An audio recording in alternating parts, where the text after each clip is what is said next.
നമസ്കാരം. ആയൂർ ടു ഓയൂർ ന്യൂസിലേക്ക് സ്വാഗതം. ചടയമംഗലം പൂങ്കോട് വാർഡിൽ നടന്ന ഉപതെരഞ്ഞെടുപ്പിൽ 78% വോട്ട് രേഖപ്പെടുത്തി. വോട്ടിംഗ് ശതമാനത്തിൻ്റെ വർധനയിൽ പ്രതീക്ഷയർപ്പിച്ച് 3 മുന്നണികളും. ഒന്നാം ബൂത്തായ കൃഷിഭവൻ ബൂത്തിൽ ആകെ 76% വോട്ടുകളാണ് രേഖപ്പെടുത്തിയത്. ആകെ ഉണ്ടായിരുന്ന 645 വോട്ടിൽ 432 വോട്ടാണ് കൃഷിഭവൻ ബൂത്തായ ഒന്നാം ബൂത്തിൽ രേഖപ്പെടുത്തിയത്.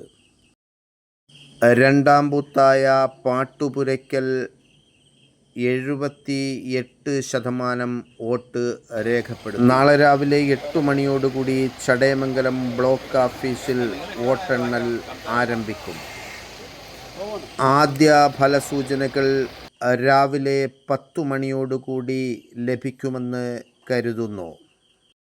പൂങ്കോട് വാർഡിൽ നടന്ന ഉപതെരഞ്ഞെടുപ്പിൽ UDF സ്ഥാനാർത്ഥിയായി അഡ്വക്കേറ്റ് ഉഷ ബോസും LDF സ്ഥാനാർത്ഥിയായി അഡ്വക്കേറ്റ് ഗ്രീഷ്മ ചൂടനും NDA സ്ഥാനാർത്ഥിയായി ലേഖ രാജേഷുമാണ് ജനവിധി തേടിയത്.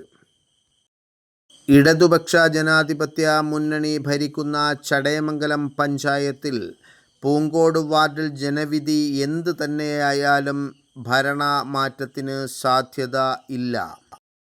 സിറ്റിംഗ് സീറ്റ് നിലനിർത്തുവാൻ LDFും കൈവിട്ടുപോയ സീറ്റ് തിരിച്ചുപിടിക്കാൻ UDFും തമ്മിൽ കടുത്ത പോരാട്ടം നടക്കുന്ന ഈ പൂങ്കോട് വാർഡിൽ NDA സാരഥിയും വളരെ വലിയ മുന്നേറ്റമാണ് നടത്തിയത് എന്ന് ജനാഭിപ്രായം.